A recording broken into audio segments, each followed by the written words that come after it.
All right, guys and girls, this is Jerningham here. Breaking UK AX Oxford AstraZeneca Jab for under 30s.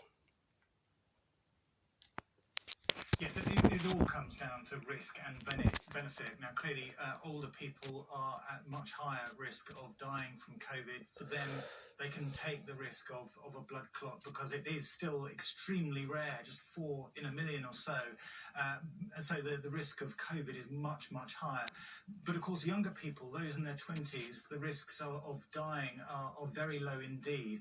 And that is why the JCVI, the Joint Committee on Vaccination and Immunisation, has taken the view that for people aged between 18 and 29, that they should be offered an alternative vaccine, either Pfizer or the Moderna vaccine now being rolled out in Wales from today and elsewhere in the UK in the coming weeks. There are going to be several million doses of those, so they will be offered an alternative because so far there is no safety signal associated with those RNA vaccines. It's a different kind of technology to the Oxford AstraZeneca one, and that's why they're taking the precautionary approach. And for these young people where the benefits of vaccination are lower, that they also have to reduce the risk, and that means giving these alternative vaccines, not AstraZeneca. What do we know, Thomas? You were just talking there about the number of vaccines we've got, the different types of vaccine. We have Moderna coming on stream today. We have been warned that there's going to be disruption in supply to the vaccine program this month. That cohort that we're talking about, the bulk of which won't expect to be seeing their first jabs until towards the summer. What do we think it could mean for the progress of the vaccine program?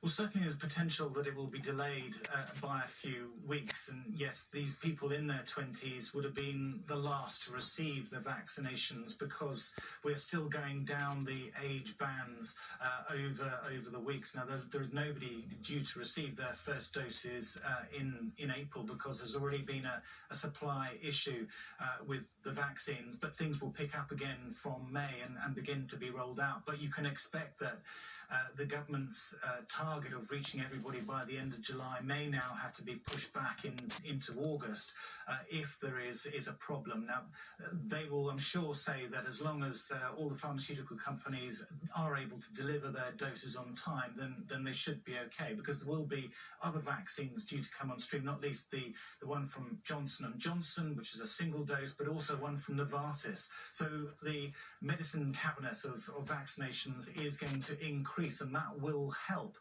certainly to get over this problem that does seem to be emerging with the AstraZeneca jab. What about people who are in that cohort, Thomas, who may have already had the first dose of an AstraZeneca vaccine? What then happens? So the thinking is that they should, and we will hear the details in the news briefing shortly, that they should come forward still and have their second dose. Now, whether they would, in the circumstances, particularly when people of a similar age who've yet to have their first dose are being told that they should be given an alternative, that will be a real test of confidence in the vaccine. But the medical regulator and the vaccine experts for the government do believe that there is still good benefit from this vaccine. There is no doubt that older people should still have the AstraZeneca vaccine. If there are lots of doses available, take them, because the risks of COVID are so much higher. The question is for these younger people, and I think we need to be very careful that we stress that it is in the young where the risk perhaps begins to look a little bit difficult to take, given the benefits of the vaccination, because people don't in their 20s don't generally die from the vaccine if they're from the virus unless they have an underlying health condition. They're only being asked to take it to stop the spread of the virus to the general population. Now, that risk trade-off certainly becomes very poignant, doesn't it, when you think about it like that for the people in the younger cohorts. What we were hearing from the EMA there was that they hadn't yet identified any particular risk factor associated with gender or with age. So are we just to presume that the investigations are still ongoing and this is really just a precaution?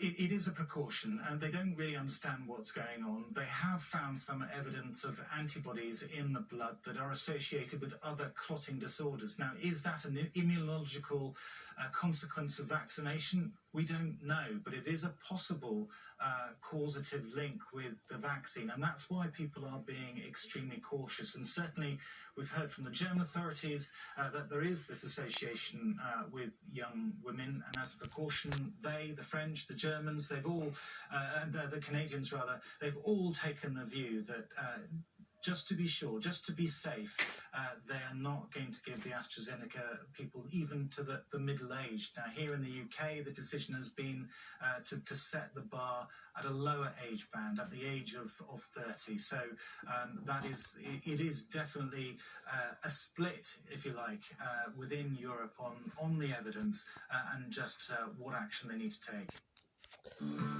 Well, there we go. That's how it is. Anyway, guys and girls, I'll see you in the next video. Peace.